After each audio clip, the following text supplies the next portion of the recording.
মাছ খেতে ভালো লাগে, কিন্তু যখনই মাছের দামটা শুনি চোখটা কপালে উঠে যায়, খাওয়ার ইচ্ছেটাই চলে যায়। তো নমস্কার বন্ধুরা, আমি সুকন্যা। আমার ছোট্ট একটি ব্লগ ভিডিওতে সবাইকে অনেক অনেক স্বাগত।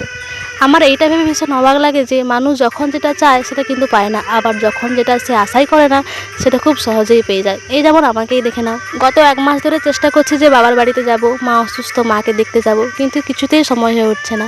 এই কাজ সেই কাজ, আজ যাব, কাল যাব, পরশু যাব, এই বলে কিন্তু যাওয়া কিছুতেই হচ্ছিল না।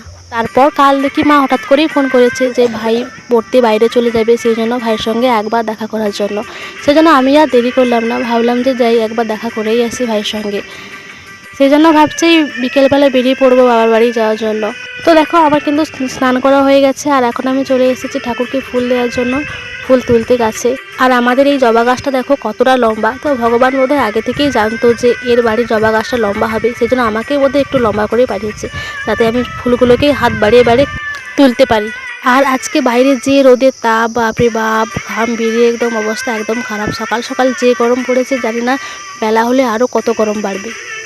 নিচে সব ঠাকুরকে জল ফুল দেওয়া হয়ে গেছে, এখন চলে এসেছে ছাদে। আর ছাদে আমার ঠাকুর দেখতেই পাচ্ছ, মানিক জল বসে আছে, 2 কার্তিক। তো ওদেরকে একটু জল রেখে দিব, তারপরে আমি চলে যাব নিচে রান্না বান্না করতে। আজ যে রোদের তাপ দেখছি, আমিও যে রান্নাঘরে গিয়ে হাফ ফ্রাই হব না, এই বিষয়ে কিন্তু কোনো সন্দেহ নাই। তো আমাকে যদি হাফ ফ্রাই হয়ে যায়, তোমরা কেউ আবার ভুল করে খেয়ে নিও না যেন। তো যাই হোক, এই যে দেখো চিংড়ি মাছ, আজ আমাদের যে মাছ দোকান এসেছিলো তার কাছে পোনা মাছ ছিল না, সেই জন্য আজকে চিংড়ি মাছ নিয়ে এসেছিলো। আর চিংড়ি মাছের দাম যেন এখন আমাদের এখানে কিন্তু 400 টাকা কিলো। তোমাদের ওখানে কত আমাকে কিন্তু একটু জানাবে। তো যে মাছের দাম, কিন্তু মাছ খেতে একদম ইচ্ছে হয় না দাম শুনলেই। মানুষ কত পরিশ্রম করবে, কত খাবে, আর কত মাছ কিনে খাবে বলো। আর মাছগুলোকে এই যে এখানে ভালোভাবে ছাড়িয়ে নিচ্ছি, তারপরে যাবো এই যে রান্নাঘরে। তো রান্নাঘরে দেখো সবজি টবজি সব কেটে নিয়েছি, ঢ্যাঁড়স আর আলু, আর এই যে মাছগুলোকে লবণ হলুদ কিন্তু মাখিয়ে দিয়েছি। তারপর কড়াইতে তেল দিয়ে দিয়েছি, এবার তেল গরম করে মাছগুলো কিন্তু দিয়ে দিয়েছি ভাজার জন্য। তো মাছগুলোকে বেশি ভাজবো না, কেন চিংড়ি মাছ বেশি ভাজলে একদমই ভালো লাগে না, সেই জন্য এপিট ওপিট ভালো করে একটু নেড়ে চেড়ে নিয়ে তারপর কিন্তু আমি নামিয়ে নেব। তো দেখো চিংড়ি মাছ মোটামুটি প্রায় ভাজা হয়ে গেছে। এখন কিন্তু ওই যে লবণ আর হলুদ মাখিয়েছিলাম ঢ্যাঁড়সে, ওইগুলো কিন্তু আমি রান্নার মধ্যে দিয়ে দেবো। আর ঢ্যাঁড়স আর আলুগুলোকে ওই চিংড়ি মাছের সঙ্গে একটু ভালোভাবে ভেজে নেব, যতক্ষণ না এটা একটু বাদামি রঙের হয়ে যাচ্ছে। তো দেখো এই যে কিছুক্ষণ নাড়াচাড়ার পরে মোটামুটি প্রায় হয়ে গেছে।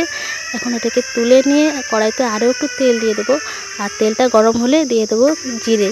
আর জিরেটা একটু ভালোভাবেই ফুটে উঠলে তাতে দিয়ে দেবো কিন্তু পেঁয়াজ। আজকে রান্নাটা একটু সিম্পলভাবেই করব, কেন বাইরে ভীষণ গরম, আর আমার বাড়িতে কিন্তু রিচ টিচ এত বেশি খেতে চায় না গরমে, সেই জন্য হালকা পাতলাভাবেই করব। তো দেখো পেঁয়াজটা দিয়েছিলাম, আর পেঁয়াজটা ভালোভাবে গরম হয়ে গেলে ওতে কিন্তু ভাজার জন্য একটু রেখে দেবো। তারপর আলাদা একটি বাটিতে সর্ষের মধ্যে কিন্তু হলুদ গুঁড়ো আর লঙ্কা গুঁড়োটাকে একটু ভালোভাবে মিশিয়ে নেব। আর ওই মেশানো হয়ে গেলে তারপর ওই পেঁয়াজের মধ্যে ওই সর্ষে বাটাটা কিন্তু আমি দিয়ে দেবো। আর সর্ষে বাটা দিয়ে ততক্ষণ অবধি নাড়বো যতক্ষণ না এর মধ্যে থেকে কিন্তু তেলটা ছাড়ছে। তো দেখো এই যে নাড়াচাড়া করছি, কিছুক্ষণ নাড়াচাড়া হয়ে গেলে এই যে দেখো তেলটা কিন্তু ভালোভাবেই ছেড়ে দিয়েছে। আর এখন আমি ওই যে ঢ্যাঁড়স আর আলু যেগুলোকে ভেজে তুলে রেখেছিলাম ওটা ওর মধ্যে দিয়ে দেবো। আবারও বেশি কিছুক্ষণ নাড়বো, তারপরে কিন্তু আমি এতে জল দেবো। তো দেখো এই যে মোটামুটি প্রায় হয়ে এসেছে, আর একটুখানি হয়ে গেলে কিন্তু আমি জলটা দিয়ে দেবো।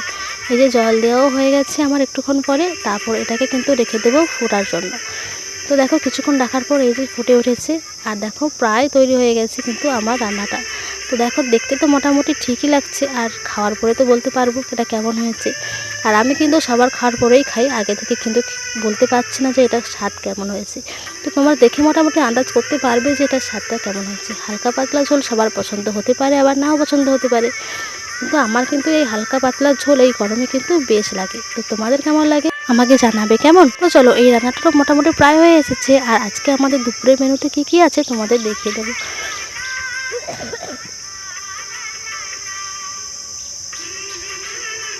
আজ দুপুরের মেনুতে রয়েছে আমাদের এই যে কুমড়ো ভাজা আর কাঁচকলার ভাজা, আর রয়েছে কিন্তু আমের চাটনি। এই গরমে ঝোলের পরে কিন্তু আমের চাটনিটা কিন্তু খুব সুন্দর খেতে লাগে।